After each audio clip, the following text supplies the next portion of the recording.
Welcome to the Needs Languages. I am glad you are here. Today we are going to talk about the toxic team ecosystem and how unaddressed individual wounds ripple outward to create a dysfunctional group culture. In our last video, we discussed how personal triggers turn minor work disagreements into major battles over safety and belonging. But when a team is consistently exposed to these unresolved triggers, the dysfunction doesn't just stay between two people, it scales. It becomes the team's unspoken operating system.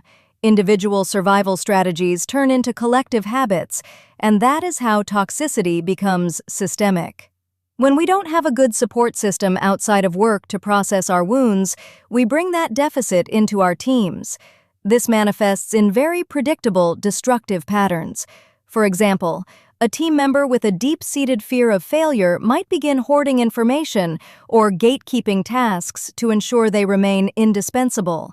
Another colleague, driven by a need to avoid conflict at all costs, might practice passive-aggressive compliance, agreeing to ideas in meetings but refusing to execute them afterward.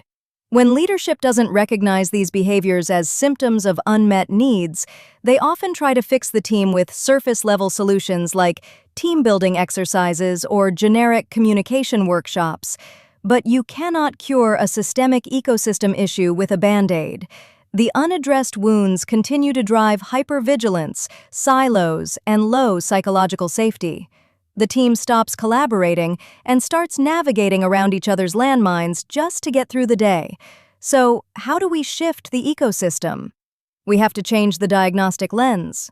As leaders and teammates, we must stop asking, "Who is to blame for this toxic dynamic?"